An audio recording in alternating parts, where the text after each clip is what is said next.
Thank you for joining us for another edition of the Roundtable. I'm Matt West, and I work at KJFF 1400 AM. And once in a while, I have the opportunity to do a show here with my co-host, Steve Davis, on JCTV.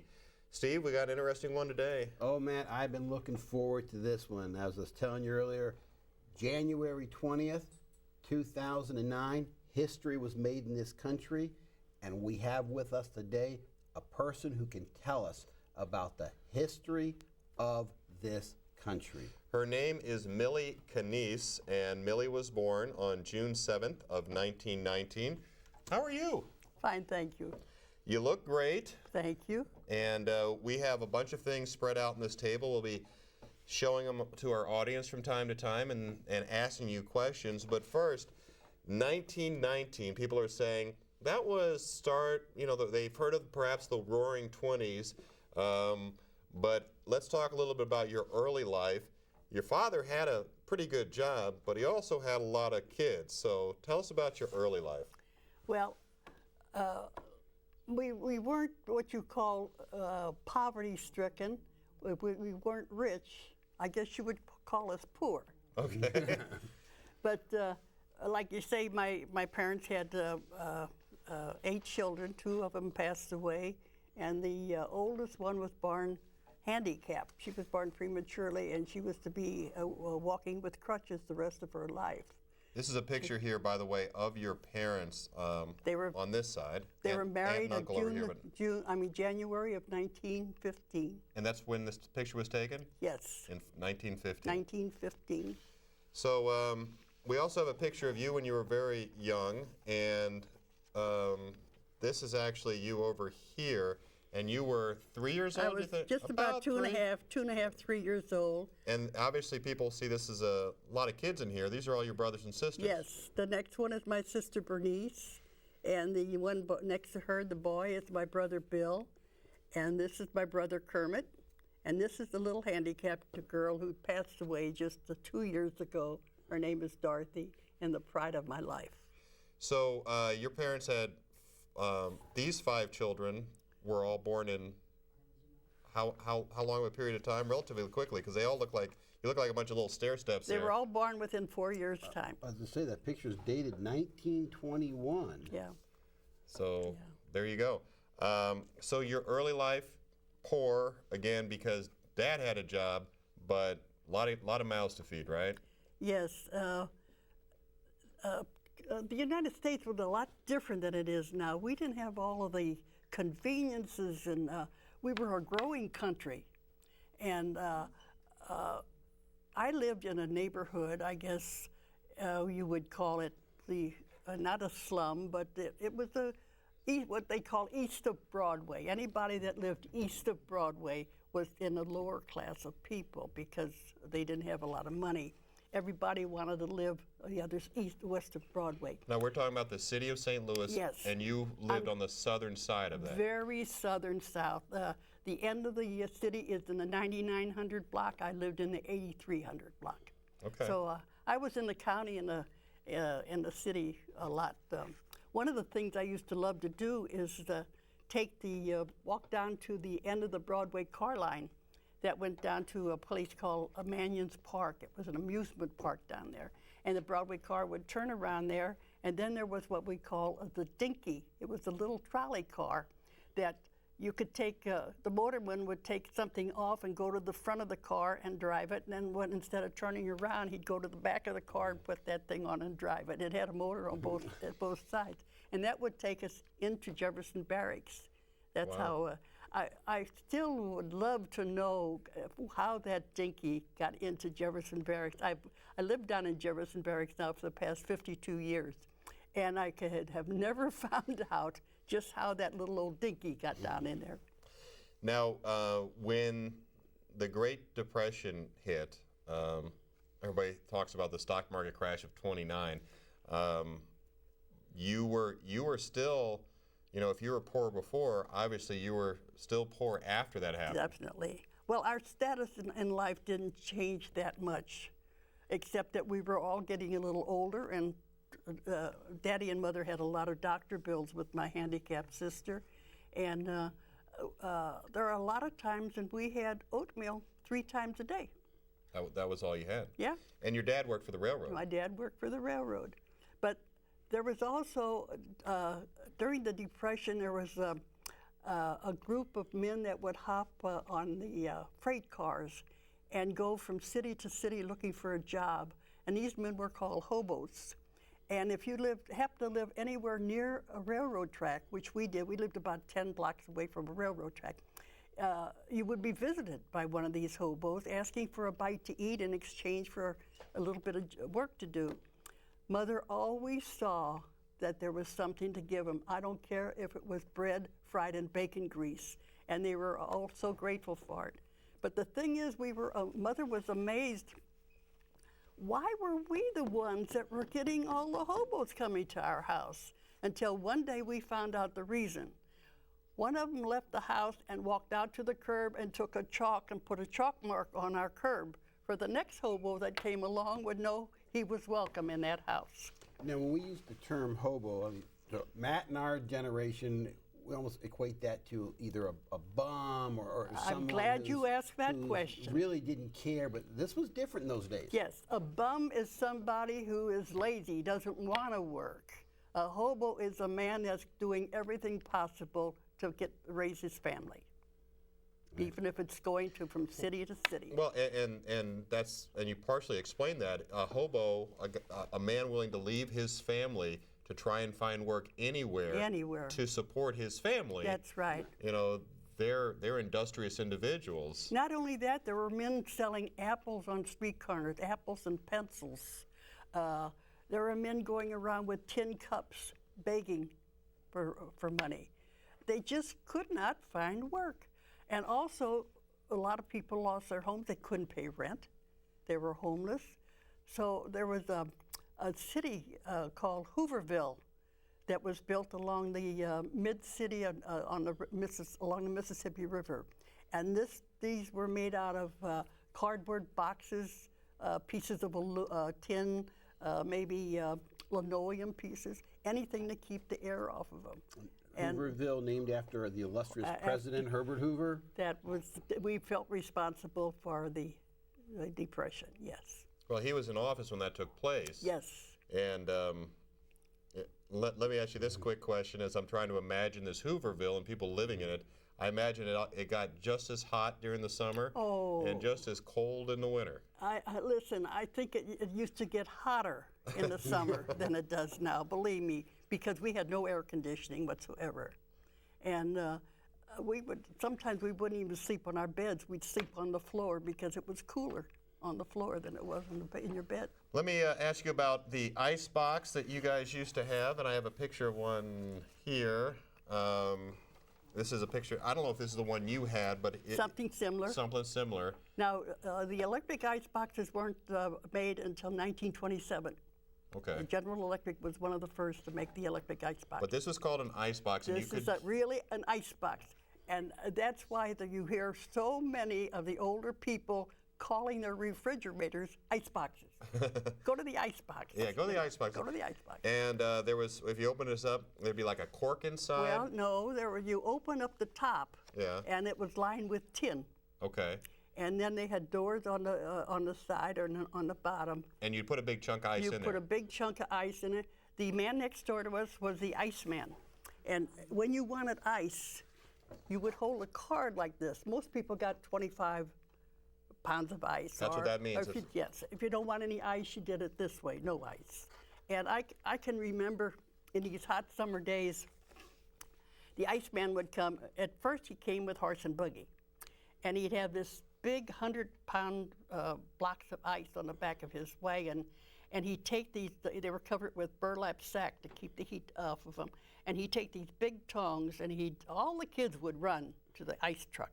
And you could find out why. He would take these big tongs and pull this ice thing back to him, chop it down in half, and then chop it in half again for the 25 pounds or the 50 pounds that they wanted.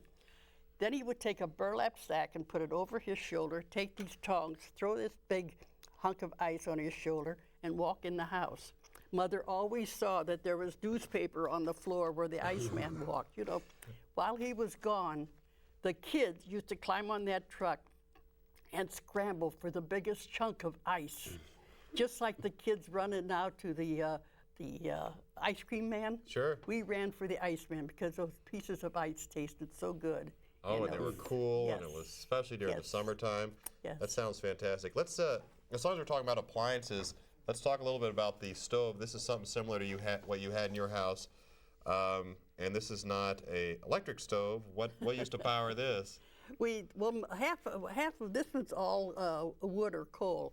Half of Mother's stove was gas, and there was always a bucket of coal and a bucket of wood sitting next to it. Now remember, we had no basement, and we only lived in four rooms for all of us people, and Mother used to in the morning in this ice cold weather, she would come to our bed with a blanket, open the oven door. Daddy had made 2 benches for either side of the table for when we ate our meals.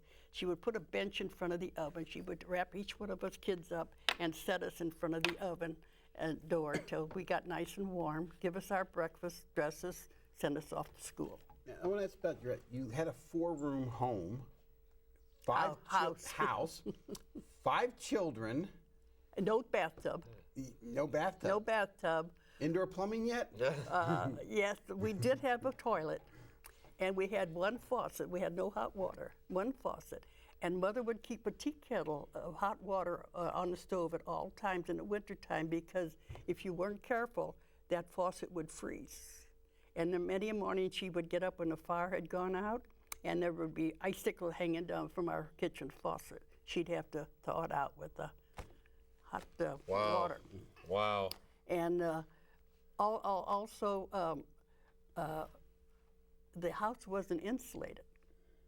And we had a big pot-bellied stove in the dining room, and she would take on Saturdays. We only took a bath on Saturday. She'd take one of her big round wash tubs and set it in front of the stove and fill it full of hot, warm water and bathe each one of us kids in the same water. Yeah. And then during the week, we would have to wash at the kitchen sink with a basin.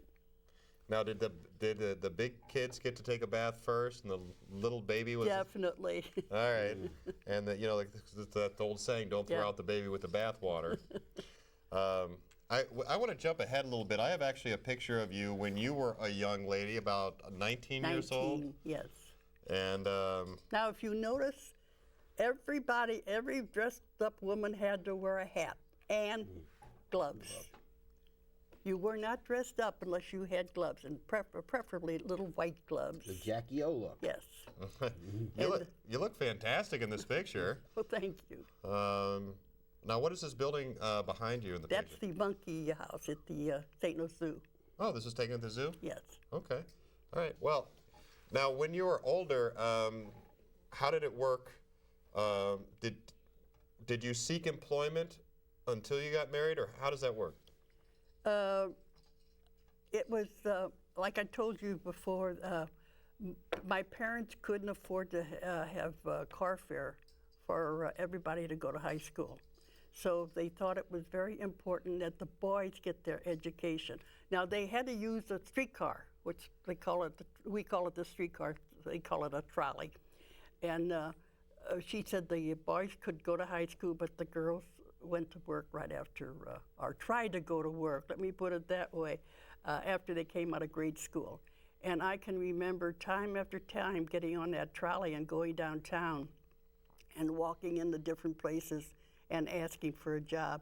I'm a bit of a poet, and I always write what I feel like in poetry. And I can remember one day sitting in the back of this trolley, and it was raining. And I wrote this little poem, I wish I had brought it with me, about how it feels to be looking for work when it's raining, and the answer is always no. Now, in 29, the crash, you're 10 years old then, so you're looking at mid-30s, late 30s that you're starting to go out looking for. Still, it's not that, we don't have a great economy at that point. No, heavens no. From 29 to 39 is when the Depression was right, so so I was bad. wondering how was the job search for you? How were you able to get a job at this period of time when all these men after are a out while, my sister, who was 3 years older than me, she happened to get a job at the place called Priest Myers, where they made party things like balloons and things like that. But I was only 14 years old. So my aunt worked at which was Stixbear and Fuller at the time, Yes. and then later turned into Dillard's downtown on Washington Avenue. She worked in their tea room. And that's how I became a waitress. I went down there and she got me a job as the coffee girl. And I would go around pouring coffee and filling water glasses and things like that, you know. And I got a love of serving people. From then on, I decided that was going to be my career. And I think I gave you a resume. I saw it, and she has worked in more places, doing more things, improving customer service every place she got. But she talks about a job she had for a couple of years starting in 1935 as a waitress. And tell me a little bit of when you were about the retail store, this Seal Test Dairy. Seal Test Dairy opened up on 21st and Chestnut. I believe it was Chestnut, right opposite the Union Station, which at that time was a hub, you know, a very busy place. And they had Fred Harvey's restaurant over there. Well, my cousin was a salesman, and he happened to know the purchasing agent at this brand new dairy that was being built, and they were opening up a retail store. And he told me to go on down there and see if I could get a job. Well, the man said, okay, I'll give you one girl to help you out. He said, but now I want you to go downstairs and see what you can do with it. I walked down to this brand new place. They had boxes all over the place. It was a big steel soda fountain, a counter, and a showcase ice box. And I thought, what am I supposed to do with all these boxes? I had to open up all the boxes, get the soda fountain ready. I prepared, I got everything ready. I eventually, my mother would bake on Monday. She would bake a roast beef a great big roast beef. On Tuesday, she'd maybe make meatloaf, and on another day, she'd make pork. And I would carry that downtown, and he bought me a slicer, and I would slice that meat, heat everything on that steam table. By the time I left there, I had 7 girls working for me in that. Is that right? Yes, and we were a competition for Fred Harvey's for lunch. But now the most important question. The dairy, the milkshakes, the soda fountains you had there, today, is there any place in modern St. Louis area that can hold a candle to what No. We used to sell beautiful these tulip glasses with the Hydrox ice cream was one of the better ice creams in St. Louis. Beat Peevely all over. Anyway, you had one of these tulip glasses, and you'd fill it with 2 big scoops of ice cream and then gobs of real whipped cream on top of it and a cherry, 15 cents. Ooh, I could buy some of those. And then one day a week, I had what they call a 13-cent special, 2 cents less, and people would all wait for that 2-cent special. Pennies meant something in those days. It did, and I said I could buy some. Of course, I'm talking about today's money. Back then, it was an appropriate price for what you were getting. You also worked at Stan Musier's and Biggie's Restaurant, and those were some steakhouses in St. Louis, some popular steakhouses. Tell me about those. Stan Musial is one of the famous ball players of his time. Sure. Stan the Man. I guess everybody knows Stan the Man. And he got into a partnership, a strange partnership with an Italian man called named Biggie Garriani. Biggie wasn't a very well-educated man, but there was a restaurateur in St. Louis that could beat him. He would take, the place opened up on Hampton and Chippewa, down from Hampton Avenue, and he had a basement where he would get big sides of beef, and he would let them hang there until they actually rotted, smelt. Then he would go down there himself and cut all that rotted meat off until he got down to the good part. and you tasted the best steaks in St. Louis. That was the key, huh? Yes. It was actually softening. Yeah. It was ripening, if you will. So I worked for Biggie as a waitress for 14 years, and then one day he came up to me and he says, I want you to take charge of the dining room. So I was in charge of the dining room for 4 years until I quit. I got ulcers. And while in the meantime, while I'm working there, It had nothing to do with the beef, though, right? No. Okay. every celebrity that came to St. Louis came to Musials and Biggies to yes. see Stan. Yeah. And Biggie, they used to say, I know who Stan Musial is, but who's this guy Biggie? And I used to say, well, Stan is the name, Biggie's the brain. Yeah. Stan's name brings them in, Biggie's food brings them back, you know. Biggie used to say, Millie, tell everybody, tell I've everybody always what wondered you who think. I never knew who Biggie was, but I knew that, you know, You've heard of obviously it. Stan Oh, yes. he couldn't be beat as far as the restaurateur was concerned. Let's talk a little bit more about the era of growing up. I want to talk a little bit about, we talked a little bit about the Depression, but I want to talk a little bit about World War II and some of the things that happened, the routine that the stay-at-home mothers would be in, and things like that might seem unique to people today. Well, one thing you got to understand is World War II changed women drastically. You see how I'm dressed here?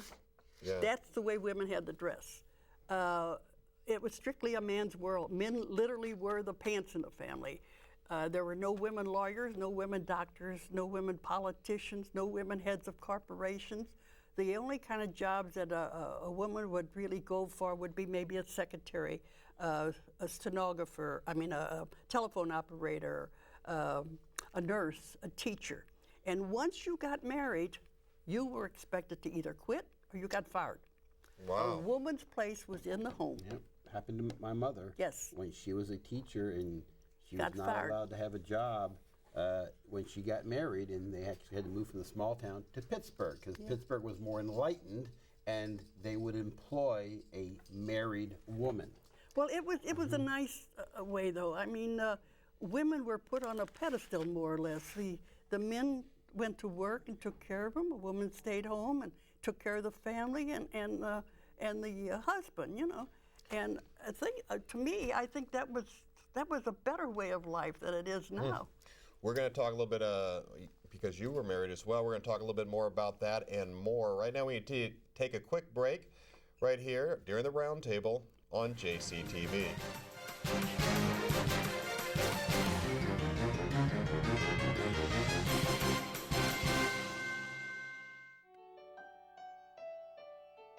The fine arts programs here at Jefferson College just are being recognized all over the state because of the quality of education that the students receive and because of the faculty that's involved with the programs. Jefferson College also has opportunity to give our students more of a scope of experiences through their concert band, the jazz band, the choral performances, great theory program. Our students are doing very well over the last couple years, going to the four-year programs, being able to transfer, and then going on to become teachers, performers. We have students involved with programs in Branson, throughout the Midwest. Jefferson College, I think, is one of the best programs going.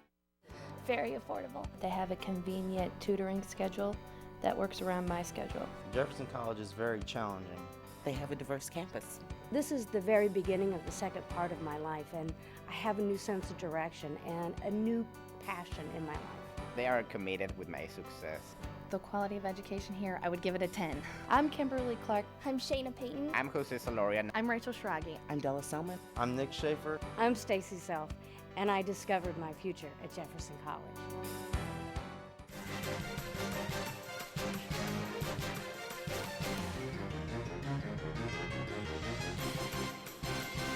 We're back on JCTV. This is the Round Table. I'm Matt West, alongside is Steve Davis, and we've been talking to Millie Knize just about the history of the United States. She's been around for a little while, being born in 1919. And Millie, we talked a little bit about your early life, and then we started talking about your jobs, but I wanted to get back to World War II. You were talking about hobos showing up at your doorstep and feeding people not having jobs. And then the nation got into World War II. How did that change? Well, when we heard the rumble of the war over in Europe, things started to, President Roosevelt started to build things up and people started to get jobs. So really between 29 and 39, between 35 and 39, it wasn't too bad. And remember, I'm just a teenager, and there was no television or things like that. The only news that we would hear would be from the radio, and I didn't pay much attention to the radio. And Germany was so far across those oceans, we didn't really think anything about war. And furthermore, Roosevelt said that even after Pearl Harbor, that we were going to remain neutral. We were just going to help our allies and remain neutral. So we took him at his word. Of course, Pearl Harbor changed it. Yeah, Pearl Harbor changed it. And that not only changed life as men were drafted into the service. That's the big change when it came to the women. Yeah. All the young men were drafted and the older men volunteered. So who was going to man those factories and those airplane shipyards and those airplane factories and build the tanks and trucks? And the call went out. May I have that? Sure. We can do it. It was Rosie the Riveter that did it. All these, the first they used to say, oh, these pampered women, they couldn't possibly take over those jobs. But then that slogan, we can do it. And then they said also, if you can use a mixer in the kitchen, you can use a drill. And boy, those women got out there and they took every possible job. This chart over here shows what all these women did. They worked every conceivable job. It wasn't, there was nothing minor about what they were doing, and I looked at that board of pictures, and some of them show women working some exceptionally heavy pieces of equipment. Some of them, you see them putting different armaments and guns and stuff onto different weaponry. And I mean, these were serious, industrial, back-breaking, exhausting jobs. That's right. that these women took over. Don't forget the railroad. They took over the railroad. They drove those big iron locomotives. They took care of the railroad tracks. They did, like I said, they did every possible job that a man could do. They also joined the Army and the Navy and the Coast Guard, so they could take the office jobs away from the men, that the men would be released to join to active duty. Now the war started, I guess, maybe the forefront of women's rights, equalities, but it also had a lot to do with civil rights. I mean, we had a lot of African American, I guess back then they were just blacks or Negroes, women being thrown into this workplace that they weren't there before. That's right. Was there any tension? How did society accept that perspective? A woman's one thing, but a black woman working? Racism was pretty high in those days. That was quite a time before the Civil War, civil rights. That wasn't until 1960. But I guess they worked side by side. I have a picture up there of some black women working in the Army, or working in one of the factories. The thing I like to tell you is that they had to change their dresses and blouses and skirts to wear dungarees and overalls. And I always tell the school kids when we go there that they can thank their grandmother for being able to wear jeans today. Yeah. Well, it's true though, and it was. We showed a beautiful picture of you when you were 19 years old, but it was not practical to go into a factory wearing a dress or a skirt. Couldn't possibly. It logically doesn't make any sense. And Steve was kind of referencing some minorities coming into the workplace as well. Well, all hands are needed. Listen, this was America.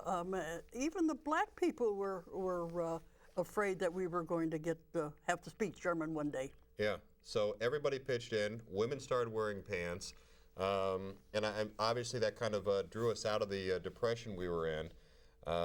And tell me about your husband. I have a picture of him here, and he is actually getting a medal pinned on. Bronze Star. A Bronze Star pinned onto him by a general. Tell me a little bit about him. Well, he was when we got married. He was 28 years old. In fact, we got married just 7 weeks before Pearl Harbor, and much to the distress of my parents. my two brothers were already in the service. And we got married, and because he was 28 years old, couldn't see across the room without his glasses, we thought that he would get drafted. But in November of 1942, we had a little boy, and I have his picture there. And 3 months later, in '43, they took my husband. And Your heart must have just Oh, dropped. God. You know, what a horrific time. I don't even want to talk. No, about that's it. all right. That's all right. But anyway, we had a little 3-room apartment. So he went off into basic training, and I wrote to him every day. I would keep a tablet on the table, and I would write down every little thing that happened, everything the baby would do, and sometimes I would send him a thick letter. You know, he said he used to love my letters. But anyway, I was determined that while he was in the States, I was going to be with him and let him be with the baby.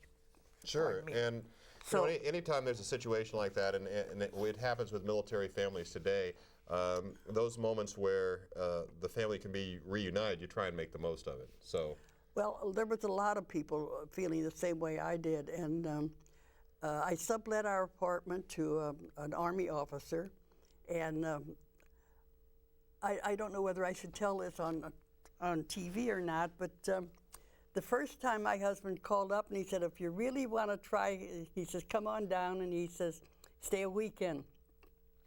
So it was in a little town called Winona, Mississippi, and anyway, I took the baby and I went down there. He says, I got a hotel room right near the railroad track, railroad station, so you don't have to move very far. So I get there and I go up to my room, and thank God I locked the door. I wasn't in that room 10 minutes when I heard, how much, lady?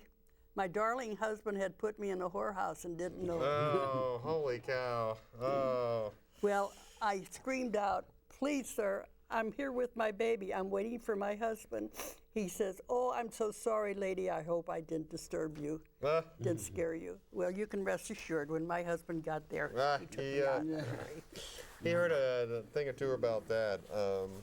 And your husband, we showed a picture of him receiving a medal, served honorably, had a very dangerous position, working, being a spotter for artillery. He worked all the way from the Normandy beachhead all the way into the outskirts of Germany. He said they stopped them at the Elbe River, and they were so angry because they looked across the Elbe River and saw the Russians come in there and rape and steal and do it. They wanted to go over and fight the Russians.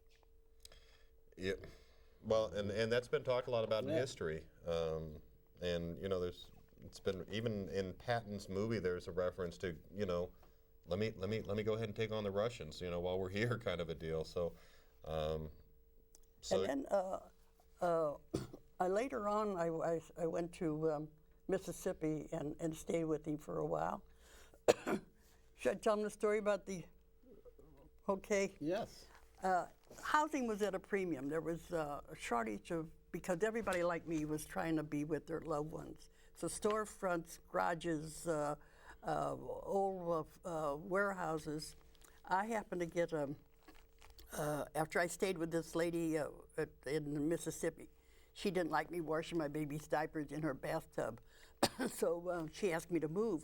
So I went to the USO, and she told me there was an apartment in an old warehouse. So I went there. It was a little 2-room apartment with a bath and everything.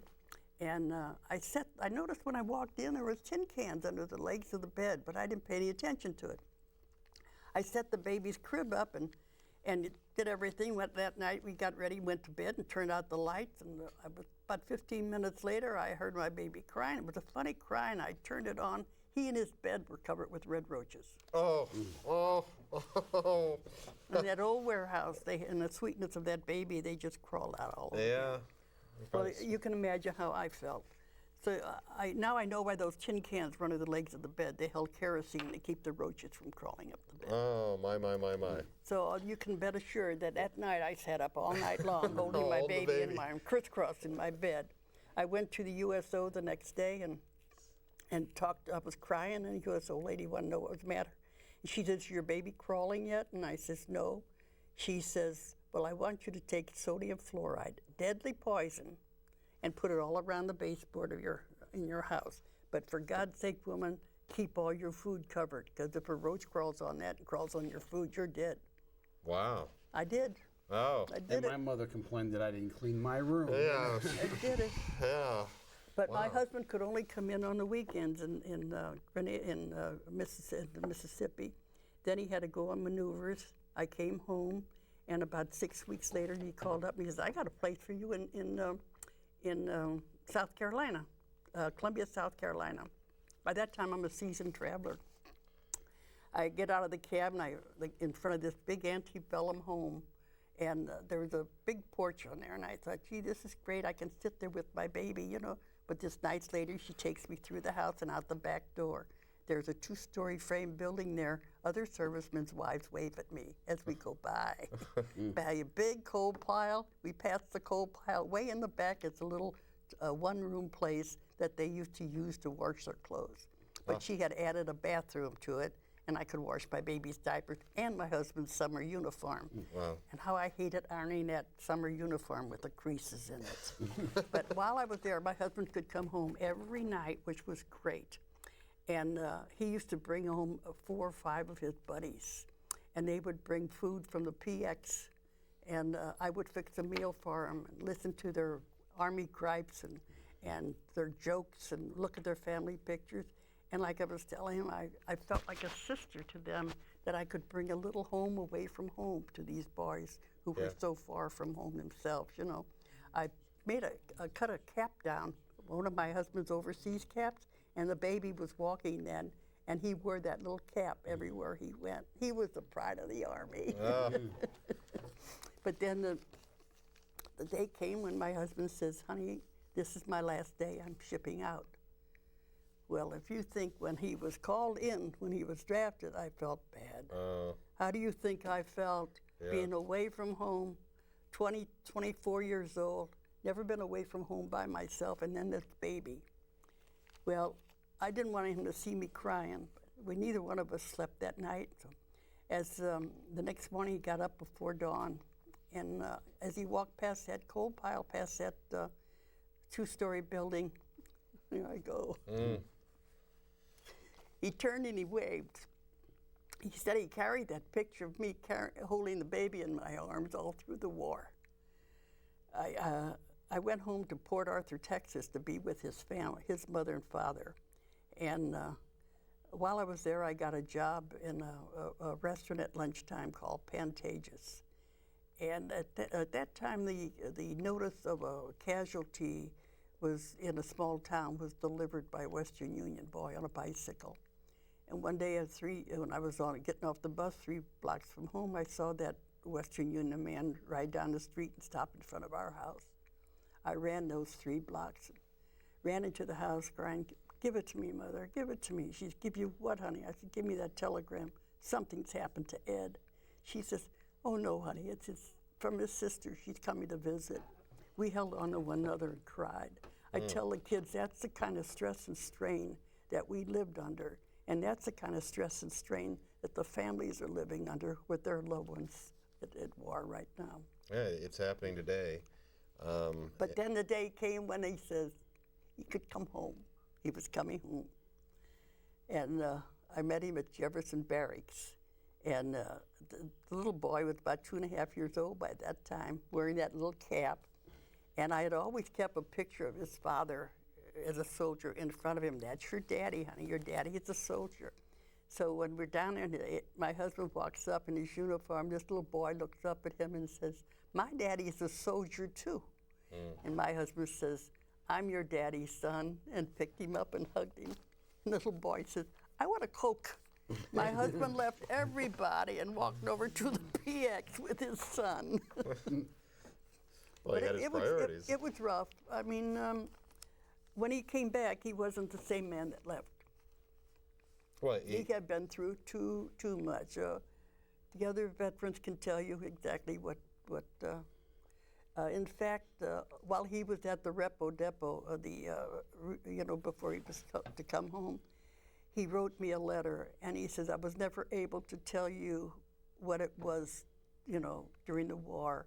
He says, but I will tell you a few of the things. And he wrote this letter, and it's got his whole heart into it. It's really something. And he was also one of the first ones to enter Buchenwald concentration camp. Yeah. And he wrote me an 8-page letter about that. And that letter is in the Jewish Museum here in St. Louis. Well, and your personal experiences, just to try and amplify it, the things you felt and the things you were experiencing were being experienced in neighborhoods throughout the whole country. All over. Now, I wasn't when alone. you're going through it, you don't care what's going on the next town over. You know what I mean? You care about your husband and getting him home, but what the psychology of, or what the mood of in the country must have been at that time, with all these men overseas, it must have been just harrowing. And Matt, Listen, I never knew of a time when our country was closer than it was at that time. A sample of it is 911. That's just a sample of it. But don't forget, our population wasn't quite as big as it is now either, But we were all held together by that American flag meant something then. and speaking of the population now, all the, we had the Roosevelt and Truman finished it up, and all the boys are coming home, and the baby boomers are starting there, man. Oh. We're moving into Eisenhower's era, and what's that it like is the now? when they all came home, that was a tough time for the ladies. Yeah, I'm Don't wearing forget. pants, I'm working at the factory, Out. Yeah, what do you mean out? Wow. Yeah, yep. That must have been quite an Yeah, it was adjustment. rough. That was the beginning of the feminist movement. Favorite president? Do you have one? I used to think it was Roosevelt, but looking back now at some of the things, I just got online last night and I was reading something about Roosevelt, and it kind of scares me. Although, really, he started a part of socialism. Yes. He started this welfare business. We never had charity. The only time that when you needed something, you went to your church, you went to your family, you went to your neighbors, and everybody helped one another. You didn't expect a handout from somebody, and then you worked for what you got too. Well, and it's even if the meager the things he did originally were genuine, he was generally trying to help people. You take any program in government, it could be, pick it, make pencil, make sure all school kids have pencils. It sounds good. You leave that program in place for 40, 50 years, and all of a sudden, we're not giving them pencils. We're giving them pencils and pens and notepads, and Right, it got out of hand. Everything kind of. It got out of hand. So. Yeah. But speaking of get out of hand, and they're home, and now we've beaten the Germans, but the Russians are now out there, and then you hear those evil words, Sputnik. What was the reaction to the country when the Russians put their satellite up? What next?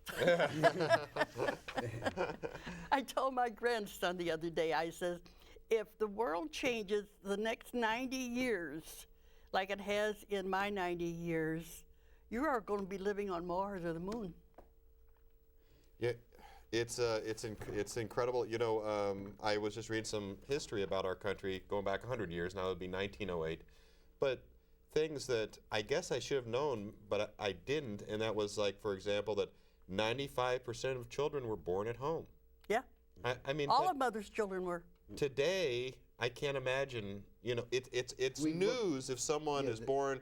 There's a baby that a woman gives birth to a baby in a taxi or something. That's news. You hear about it everywhere. Yeah. Because it was with the midwife. The midwife. That's something coming back today, as we don't trust hospitals as much, but that was common. In fact, that's one of the reasons Mother lost one of her babies. The midwife cut the umbilical cord too short. And then she lost another one with pneumonia. That was another thing I was reading is pneumonia was one of the top 3 causes of death. I can't remember what they were exactly, but when they talked about catching your death of cold, that was literal. Yes. That was, you get a bad cold, you could die. That and TB. Boy, those 2 things they were. Yeah, and while we've pretty much eradicated it today, and most of the, I guess, the youth today would not know anything about it, what was it like polio, though? What was the fear and the scare during that whole era? Well, I see it by your face. I had children then. I had, let's see, my girl must have been about 10 years old. And one night I heard a funny noise in her room, and I went in there, and she was like she was choking. And I think she was going into a spasm. And I grabbed her. I don't even remember putting shoes on. I think I ran in my bare feet and my nightgown and just threw a coat over it. And my husband and I got in the car and we ran up to the Election Brothers Hospital.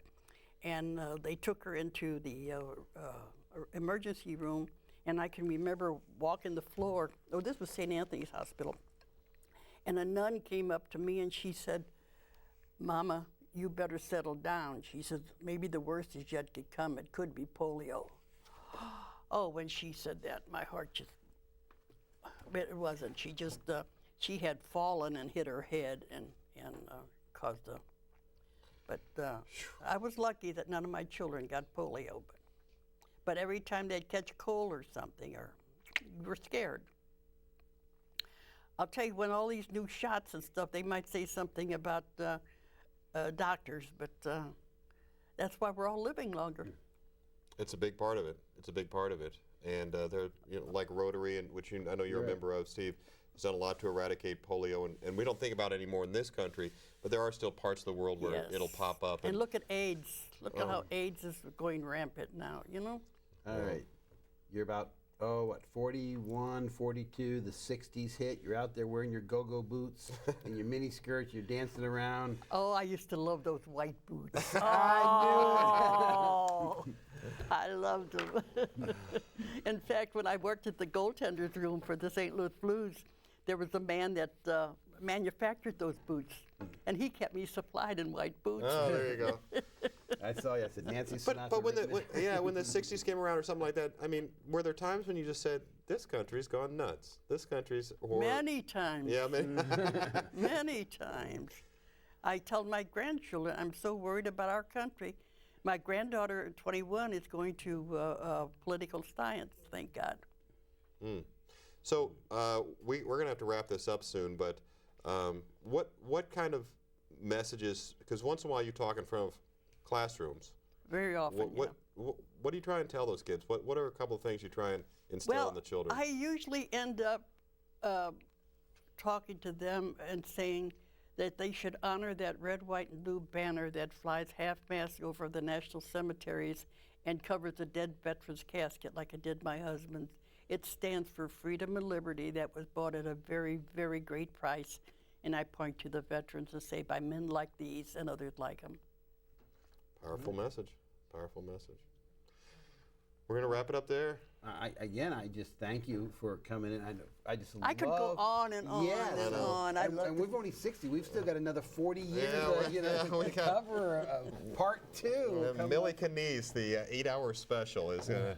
But thanks for coming in and taking your time and bringing the pictures and bringing these different things and sharing with us history in such a vibrant way. You still have such a great energy about you, but we really appreciate you coming down. And we did mention last time you were here, if anyone would like to get you or any of your veterans to come to their schools or organizations to speak, they can get this at www.gatewayvbob.org. Yeah, I think that's easy to remember. Gateway. You can have that. VBob.org. I got more of them. Yes. Just the letter V. Yes. B-O-B. GatewayVBob.org. Hey, thank you for joining us as well right here on JCTV. This has been the Roundtable. For Millie Knize and Steve Davis, I'm Matt West.